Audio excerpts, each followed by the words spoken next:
Hey, what's up, y'all? Welcome back. And if you're new here, welcome. I am Nikisha Wise. And y'all, today I have to do this today while I have some free time because my seasons have been changing. It's like I've been in summer, winter, and spring all simultaneously and at one time.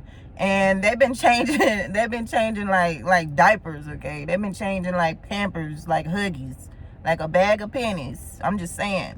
But yeah, it's been good though. I've been learning a lot of stuff, and I've been getting a lot of things done and planting new seeds, so that's always a good thing, okay? But yeah, before I get real busy today, which I know I'm gonna have a lot to do today, I have to give y'all this today. Let you guys know what to do whenever you have opposition everywhere, whenever the enemy attacks you, whenever you are going through so much hitting you at one time, you know, things like that. A lot of times the enemy will simultaneously hit us with different things at one time, and a lot of times we just be like, you know, not knowing what to do or stuff like that. I know a lot of people get in that place. But I'm gonna tell y'all about one thing that I did. This is before I even was officially saved, okay? This is also a story that I'm still going to put in my book. And I was like, Lord, should I tell them this shit? You're like, yeah, go ahead and tell them. But this is the perfect example of what to do, okay? So when I was in jail, like I was telling you guys before in another video, I wanted to end it all when I went to jail that time. Like, that was just it for me. I just was like, Lord, just take my life. Just take me up out of here. I can't do this. I can't do this no more. Like, by the time, you know, when you end up locked up, that's not a good feeling at all, especially if you was already going through a lot on the outside and then you get locked up too. Like, I was over it, okay? And I asked the Lord to take my life. He didn't do it, thank God. I'm glad he didn't listen to me. So anyway, the way I know the Lord heard me and the enemy heard me, because whenever I was laying, the first day when I was laying in my dorm on the bottom bunk, it really was on the floor. The other bunk was, you know, in the other area. But when I was laying there, it was a razor. Like, it's funny now. It wasn't funny then because I knew what he was doing. I knew what the enemy was doing. But I never been suicidal though. So thank God for that. So not in that way. So a razor just appeared on the side of, like, right by my face. Like, let's say I'm laying there, and so I turn and there's a razor right there. Like, he placed it right in my vision, and I looked at it. I didn't touch it or nothing like that. I just left it sitting there. And my first day, of course, I didn't know any of the ladies there. And I asked somebody, I said, is that yours? Or whose is this? And I knew it had to have been one of theirs. It wasn't mine, of course. And it wasn't a razor that had, you know, the stick and everything on it. It was they took the razor out of the razor, you know, so it was just that little square part. The part that shaves.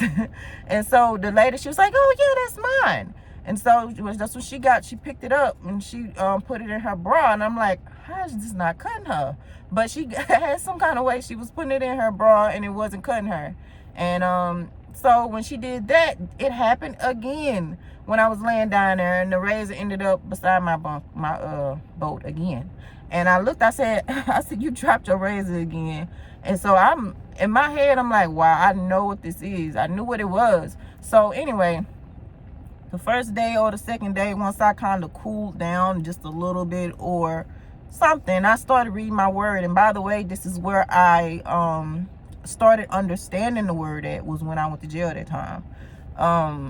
So I started reading my Bible, and I started just gaining revelation and understanding when I started doing that when I was in jail. And so that night, that same night, I had a dream that we was at some apartments. It was dark outside. We was at these apartments, and I was standing in the doorway of one of the apartments, and I looked out, and the enemy was standing out there in front of those apartment buildings, and he had on a black hood thing, like a cloak or whatever. It was all black. He was all black, and I could see his face through the hood, and he was looking at me. And the way he was frowned up, y'all, I can't even make the face. Like, it was so evil, and it was so mad. It was just so mad. Like, and that's what that's how it is. Whenever you cleave to the Most High instead of doing what the enemy wants you to naturally do, because he's gonna try to get you through trauma. He's trying to break your relationship with Christ. If it's not breaking the relationship with Christ, he's trying to get you in a position where you don't even build a relationship with Christ. So by me deciding to pick up my Bible and read it, it made them mad. Okay, they was hot. And so that's when I knew I was doing the right thing. Because really, I had been being trained from witchcraft. Honestly, that's how, like I said before, that's how I know a lot of the things I know today about how to fight and stuff like that. So like I said, the enemy will use certain things to try to break up your relationship with Christ. He will use certain things to try to get you to not even build a relationship with Christ, to get you to develop this certain mind frame and to harden your heart. Like I always say, he's always trying to harden our hearts, to traumatize us, to put us in a certain position. So my thing is, y'all, to cleave to God whenever you are facing opposition. Like anytime, I don't care what it is, what you're going through. Like every single thing that happens, you feel like, okay, that's an attack.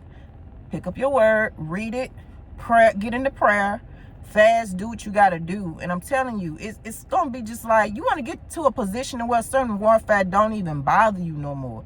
You want to get to a certain position to where when the enemy attacks you in a certain area, you just start laughing when you get home, because you like, bruh, you have to come harder than that, because you tried that last year, remember, and it did not work. So you trying it again this year. I'm certainly knowing what to do now, because I went through that before with you. You have to come up with something different, because it's not going to work. And just like I was saying before, okay, yep, I've said that.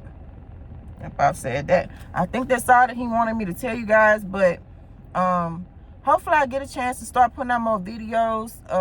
Like I'm trying to get it together now. So well, I know it's going to work out. And that's the type of attitude that you have to have whenever you're facing opposition. You have to grow in faith, get your faith together. And I mean, I know sometimes it hurts, but at the same time, when you get in a certain place, when you start building and building and building in Christ, like that stuff will not bother you no more. You'll get to a place where it just falls off. It just falls by the wayside, because your faith is always in Christ, and you know whatever going on is going to work out for your good. Everything that the enemy, it always works out for good. The enemy could know the whole plan and still lose, y'all. So I just wanted to put that out there. And he's been losing left and right. He lost yesterday. He thought he won yesterday with me, but he did not. He lost. God is so good, y'all. God is amazing. He's doing things right now that I don't even understand. And even when he tell me to chill for a little while, I know it's for a reason. So, and sometimes I'll be ready to go. I'll be ready to go and shoot off. I'll be like, let's go. And then the Lord be like, just wait a minute. Wait. Okay, we finna do this, and then I'm gonna let you take off. And I'll be like, okay, I trust you. We're gonna do it like that, because your plans are greater than mine. Your plans are better than mine. And that's the way that you have to look at things. Now, I think that's all I have to say. I have to go to work, and I will talk to y'all later. I love y'all so much. Bye.